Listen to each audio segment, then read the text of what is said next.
ଆଜି ଆମେ ଆଲୋଚନା କରିବା ଦୀପକ ମିଶ୍ରଙ୍କର ଅରଣା ମହିଷୀ କବିତାଟିକୁ। କବିତାଟିକୁ ଆଲୋଚନା କରିବା ପୂର୍ବରୁ ପ୍ରଥମେ ଆମେ ଦୀପକ ମିଶ୍ରଙ୍କ ଜୀବନୀକୁ ଆମେ ଆଲୋଚନା କରିବା। 1760 ଓଡ଼ିଆ କବିତା ଜଗତରେ ଦୀପକ ମିଶ୍ର ଜଣେ ଲବ୍ଧ ପ୍ରତିଷ୍ଠ କବି। ସ୍ୱାଧୀନୋତ୍ତର ଓଡ଼ିଆ ପଦ୍ୟ ସାହିତ୍ୟ ବିକାଶ ଧାରାରେ ଜଣେ ଜୀବନ ଦରଦୀ, ଆଶାବାଦୀ, ମୂଲ୍ୟବୋଧ ବିଶ୍ୱାସୀ କବି ଭାବରେ ଦୀପକ ମିଶ୍ରଙ୍କ ସାଧନା ସ୍ୱତନ୍ତ୍ର ବୈଶିଷ୍ଟ୍ୟ ପ୍ରତିପାଦିତ କରିଥାଏ। ସାଧାରଣ ସ୍ତରରୁ ବିଷୟ ଓ ଭାବରସ ଗ୍ରହଣ କରି ତାହା ମଧ୍ୟରେ ଇଙ୍ଗିତ ପ୍ରଧାନ ଚିତ୍ର ଧର୍ମିତା ବଳରେ ଶାଶ୍ୱତ ସତ୍ୟ ଓ ଜୀବନର ନିଷ୍ଠୁର ବାସ୍ତବତାକୁ ପ୍ରଦର୍ଶନ କରିବା ତାଙ୍କ କଳା ମାନସର ମୁଖ୍ୟ ବିଶେଷତ୍ୱ। ନିଜର ଭାବନା ଭୂତି ସହିତ ଅବିକଳ ସାଦୃଶ୍ୟ ଥିବା ଲୋକ ପ୍ରସିଦ୍ଧ କିମ୍ବଦନ୍ତୀ, ଜନଶ୍ରୁତି, ରୂଢ଼ିବାଦୀ କଥନୀ, ବିଶେଷ କରି ପୌରାଣିକ ପ୍ରତୀକଧର୍ମୀ ମୃଦ୍ୟୋତକ ଭାବନାର ବର୍ଣ୍ଣନା ଦେଇ ଶ୍ରୀଯୁକ୍ତ ମିଶ୍ରଙ୍କ କବିତାଗୁଡ଼ିକୁ ଓଡ଼ିଆ କବିତା ଧାରାରେ ନୂତନ ଆବେଦନର ଭାବକଳ୍ପ ସୃଷ୍ଟି କରିଛି। କବି ଦୀପକ ମିଶ୍ରଙ୍କ କବିତାଗୁଡ଼ିକ ହେଉଛି ଅସମାପିକା। ଦୀପକ ମିଶ୍ରଙ୍କ କେତୋଟି କବିତା ଅନୁଷ୍ଟୁ, ନିଷିଦ୍ଧ ହ୍ରଦ, ନିର୍ଜନ ନକ୍ଷତ୍ର, ମଧ୍ୟାହ୍ନର ଛାଇ, ବୃତ୍ତ, ସପ୍ତମ ପୃଥିବୀ, ଅରଣା ମହିଷୀ, ଶୂନ୍ୟତାର ଶେଷ, କପଟ ସୂର୍ଯ୍ୟାସ୍ତ, ଧୂଳିର ସିଂହାସନ, ନିରବଧି ନାଭିଶ୍ୱାସ, ରୁକ୍, ନିଦାଘ ଯାତ୍ରା, ଦୀପକ ମିଶ୍ରଙ୍କ ନିର୍ବାଚିତ କବିତା ସୁଖ ସଂହିତା ଇତ୍ୟାଦି।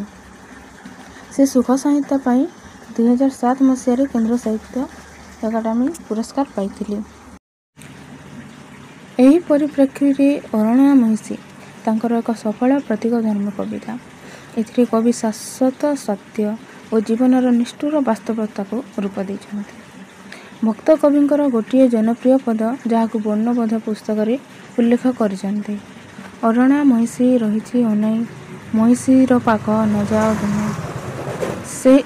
ସେଦିନ ମଧୁସୂଦନ ବାଳକ ଦନେଇକୁ ସାବଧାନ ଚେତାଇ ଦେଇ କହିଥିଲେ ଅରଣା ମହିଷୀ ପାଖକୁ ନ ଯିବା ପାଇଁ, କାରଣ ସେ ହେଉଛି ହିଂସ୍ର, ନିଷ୍ଠୁର, ବିଭତ୍ସ, କୁରୂପ ଓ ଅପାଂତେୟ। ପୁରାଣରେ ବର୍ଣ୍ଣିତ ହୋଇଛି ଯେ ମହିଷୀ ହେଉଛି ଯମ ଦେବତାର ବାହନ, ଆଉ ସେ ଯମଦୂତ ହେଉଛି ଏକ ଅଶୁଭର ଏକ ସଂକେତ। ସେ ହେଉଛି ମୃତ୍ୟୁର ବାର୍ତ୍ତାବହ।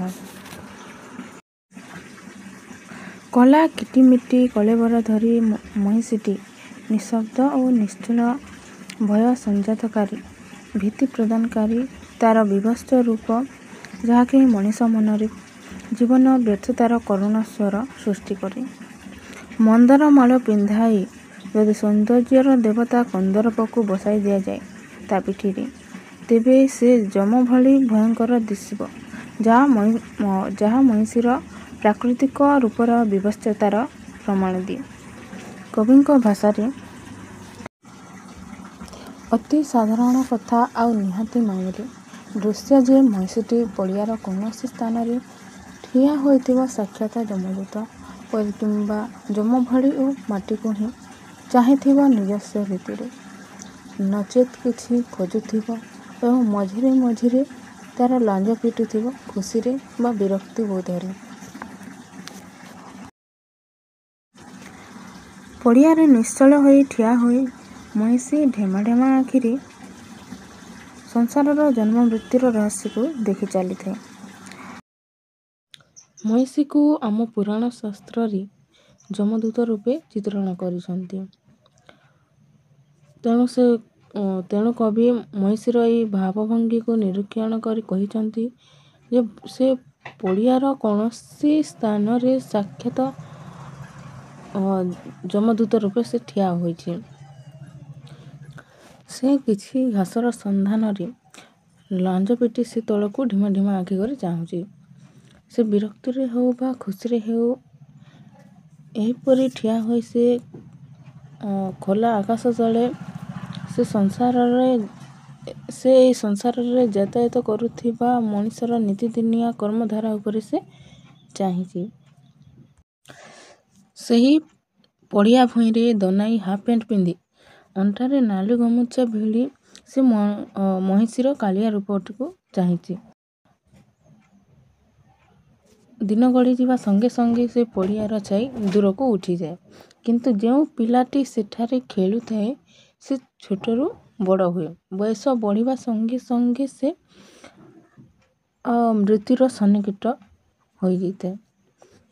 ଯମଦୂତ ରୂପୀ ମହିଷୀର ସେ କଳା କଳା ଡୋଳାରେ ତାର ଛାଇ ପଡ଼େ। ବାଲ୍ୟକାଳ ବିତାଉଥିବା ଦନେଇ ଭଳି ଅସଂଖ୍ୟ ମଣିଷ ପିଲାଙ୍କର ଏହା ହେଉଛି ନିତିଦିନିଆ କଥା। ପ୍ରକୃତରେ ଶିଶୁଟି ଜନ୍ମ ହେଲା ପରେ ସେ ବାଲ୍ୟ, କୈଶୋର, ଯୌବନ, ପୌଗଣ୍ଡ ଓ ବାର୍ଦ୍ଧକ୍ୟ ଦେଇ ତାର ଜୀବନ ଶେଷରେ ମୃତ୍ୟୁ ମୁଖରେ ଲୀନ ହୋଇଯାଇଥାଏ। ଏହା ହେଉଛି ଜଗତର ନିୟମ। ଜନ୍ମ ପରଠାରୁ ମୃତ୍ୟୁ ଛାଇ ପରି ଆମ ପାଖେ ପାଖେ ଥାଏ। କିନ୍ତୁ ମହାକାଳ ରୂପୀ ମହିଷୀ ସବୁ ଦେଖେ, ସବୁର ହିସାବ ଦେଖେ ତାର ସ୍ୱାଭାବିକ ଢଙ୍ଗରେ।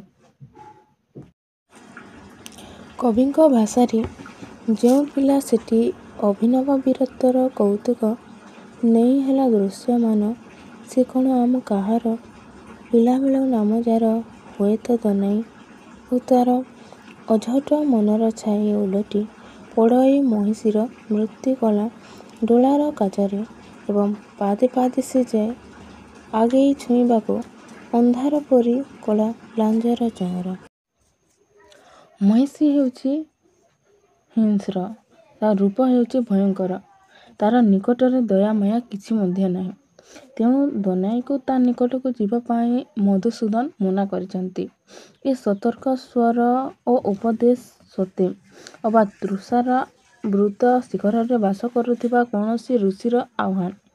ଏଇ ସ୍ୱର ପକ୍ଷୀର କାକଳି ନୁହେଁ, ପତ୍ରର ମର୍ମର ନୁହେଁ। ତେଣୁ ମଧୁସୂଦନ ଏ ସତର୍କ ଉପଦେଶକୁ ଦନେଇ ମିଛ ରୂପେ ଗ୍ରହଣ କରିଛି। କାରଣ ସେ ହେଉଛି ପିଲାଟି, ସେ କେମିତି ଜାଣିବ ତାର ଭବିଷ୍ୟତ ଜୀବନର ଚିରନ୍ତନ ଗାଥା।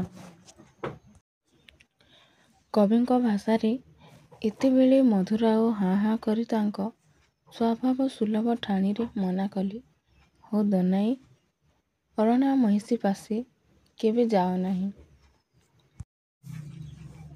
ଏ ମାୟାରେ ଜୀବନ ହେଉଛି ଅଳୀକ। ଜୀବନର ଅମୃତ ଧାରାକୁ ପାନ କରିବାକୁ ଆଗ୍ରହ ପ୍ରକାଶ କରିନାହିଁ। କିନ୍ତୁ ଏ ସତ୍ୟର ସମ୍ମିଳନ ସଞ୍ଚରୀ ଫୁଲ, ଫଳ ଓ ପତ୍ରର ମର୍ମରରେ ସଞ୍ଚରିଯାଏ। ଏ ମାଟିର ପ୍ରତି ଧୂଳିକଣାରେ ପ୍ରତିଧ୍ୱନିତ ହୁଏ ସେଇ ସ୍ୱରର ମୂର୍ଚ୍ଛନା। ଏଠି ଲୋଭ, ମୋହ, ହିଂସା, ଦ୍ୱେଷ, ରାଗ, ଅହଙ୍କାର ନାହିଁ। ଏହା ନିତ୍ୟ ମଧୁର ଲୀଳାଭୂମି। କିନ୍ତୁ ଦନେଇ ଏ ଡାକର ମହତ୍ତ୍ୱ ଉପଲବ୍ଧ କରିପାରିଲା ନାହିଁ। ଏ ଡାକ ତା ଅନ୍ତରାତ୍ମା ତଳେ ଆଲୋଡ଼ନ ସୃଷ୍ଟି କରିପାରିଲା ନାହିଁ। ଅମୃତର ସ୍ୱାଦ ସେ ଚାଖି ପାରିଲା ନାହିଁ। ମହାବିଷ୍ଟ ମନ ତାର ସଂସାରର ବିଷୟ ବାସନାରେ ଅନ୍ଦୀଭୂତ ହୋଇଗଲା। କବିଙ୍କ ଭାଷାରେ ଦନାଇ ଜାଣିଲା ତେବେ ଏ ଡାକ ମିଛ ଏବଂ ଅମୃତ ବନେ ସବୁ ପଇଡ଼ ପାଣି। ପରିବେଶ ଲାଗି ମଧୁର ଜଳୁଥିବା ବେଳେ ତାର ଦୁଃଖର ମଧ୍ୟାହ୍ନ ବା ରୁଗ୍ଣ ଅପରାହ୍ନ ବା ବିକୃତ ସାୟାହ୍ନ। କବି ଦନାଇକୁ ମଣିଷର ପ୍ରତୀକ ରୂପେ ଗ୍ରହଣ କରିଛନ୍ତି। ଦନାଇ ଭଳି ସବୁ ମଣିଷକୁ ବାଲ୍ୟ, କୈଶୋର ଓ ଯୌବନ ଦେଇ ଜୀବନ ଅତିବାହିତ କରିବାକୁ ହୁଏ। ତାପରେ ରୋଗ ବ୍ୟାଧି ବାର୍ଦ୍ଧକ୍ୟର ପୀଡ଼ନରେ ପିଷ୍ଟ ହୋଇ ସେ ମୃତ୍ୟୁବରଣ କରେ। ଜନ୍ମଠାରୁ ମୃତ୍ୟୁର ଛାଇ ମଣିଷର ଜୀବନ ପଛରେ ଲାଗି ରହିଥାଏ। ମଣିଷ ଜାଣିପାରେ ନାହିଁ, ବୟସ ବଢ଼ିବା ସଙ୍ଗେ ସଙ୍ଗେ ମଣିଷର ନିକଟତର ହୋଇଯାଇଥାଏ ମୃତ୍ୟୁ। ମୃତ୍ୟୁର ସେ ଶୀତଳ ହାତ ଲମ୍ବି ଲମ୍ବି ଆସେ। ମଣିଷର ଖେଳ ସରିଯାଏ। ଦନାଇ ଜୀବନରେ ସେହିପରି ଆସିଥିଲା ବାଲ୍ୟ, କୈଶୋର ଓ ଯୌବନାବସ୍ଥା। ପିଲାଦିନର ଧୂଳି ଖେଳ ସରିଗଲା। କୈଶୋର ଦିନର ମଧୁର ସ୍ୱପ୍ନ କୁଆଡ଼େ ଭାସିଗଲା ଆଉ ଭାଙ୍ଗିଗଲା ତା ମଧୁଝରା ଯୌବନର ସୁନାର ସ୍ୱପ୍ନ। ସେ ବୁଢ଼ା ହେଲା, ବୁଢ଼ା ମଇଁଷି ପରି। ମୁଣ୍ଡବାଳ ତାର ପାଚି ଝଡ଼ିଗଲା। ଏ ଟାଙ୍ଗରା ମୁଣ୍ଡ, କୋଟର ଗତ ଆଖି ଓ ବିଷଣ୍ଣ ଦୁର୍ବଳ ଦେହ ତାର ହେଲା ଭଗ୍ନ ଓ ଧୂସର। ଏମିତି ସରି ଆସିଲା ଜୀବନର ଆୟୁଷ। ମରଣର ନର୍ତ୍ତନରେ ସେ ହେଲା ମ୍ରିୟମାଣ। ମୃତ୍ୟୁର ପଦଧ୍ୱନି ଶ୍ରବଣରେ ସେ ଅସ୍ଥିର ଓ ବିବ୍ରତ ହେଲା। ମୃତ୍ୟୁ ହାତଠାରି ସେ ଦନାଇକୁ ଡାକିଲା। ବାଲ୍ୟବେଳର ସେ ମହିଷୀର ଛାଇ ଆଜି ଧୀରେ ଧୀରେ ପଦ ଚାଲି ଆସିଛି। କବିଙ୍କ ଭାଷାରେ ପଡ଼ିଆରେ ବାଲ୍ୟକାଳେ ପଡ଼ିଥିଲା ତୋର ଯେଉଁ ଛାଇ, ସେ ବି ମୋର ଛାଇ। କମଳ ମୃତ୍ୟୁର ବାସର ଘର ଫୁଲି ସେଜ ଧରିଥିଲା ତୋର ଯେଉଁ ଛାଇ। କବି କବିତାର ଶେଷରେ ମନୁଷ୍ୟ ଜୀବନର ଏକ ଶାଶ୍ୱତ ସତ୍ୟକୁ ଯମଦୂତ ମହିଷୀ ମୁହଁରେ ପ୍ରକାଶ କରିଛନ୍ତି। ମଣିଷ ମୃତ୍ୟୁର ଫାଶ ପିନ୍ଧି ଜନ୍ମ ନେଇଥାଏ। ଜନ୍ମ ହେଲେ ମୃତ୍ୟୁ ସୁନିଶ୍ଚିତ। ତା କବଳରୁ କାହାର ମୁକ୍ତି ନାହିଁ। ସେ ଅପରାଜେୟ ଓ ମହାପରାକ୍ରମଶାଳୀ। ଦନାଇକୁ ମଣିଷର ପ୍ରତୀକ ରୂପେ ଗ୍ରହଣ କରିଛନ୍ତି ଏଠାରେ କବି। ବାଳକ ଦନାଇ ଭଳି ସବୁ ମଣିଷକୁ ଶେଷରେ ମୃତ୍ୟୁ କୋଳରେ ଆଶ୍ରୟ ନେବାକୁ ପଡ଼ିବ। କେତେବେଳେ କେଉଁ ମୁହୂର୍ତ୍ତରେ କାହାର ମୃତ୍ୟୁ ହେବ ସେ କଥା କେହି ମଧ୍ୟ ଜାଣନ୍ତି ନାହିଁ। ମୃତ୍ୟୁ ଆକସ୍ମିକ ଭାବରେ ଅତି ସନ୍ତର୍ପଣରେ ଆସେ। ଅଜଣା ଅଶୁଣା ଭାବରେ ସେ ଆସିଥାଏ। ତା ନିକଟରେ କଞ୍ଚା ପାଚଲାର ବାଛବିଚାର ନାହିଁ। ସାନ ବଡ଼ର ମଧ୍ୟ ସେ ବାଛବିଚାର କରେ ନାହିଁ। ସେ ଧନୀ ଦରିଦ୍ର ମଧ୍ୟ ବାଛବିଚାର କରେ ନାହିଁ। ସେ ସଦା ଜାଗ୍ରତ ରହିଥାଏ। କବିଙ୍କ ଭାଷାରେ ସେ ମହିଷୀର ଆଖିରେ ନିଦ କେବେ ଆସେ ନାହିଁ। ସର୍ବଦା ସେ ରହିଛି ଅନାଇ। ଯଦିବା ବେଳ ଆସିଗଲେ ଶୋଇପଡ଼େ ନିର୍ବୋଧ ଦନାଇ।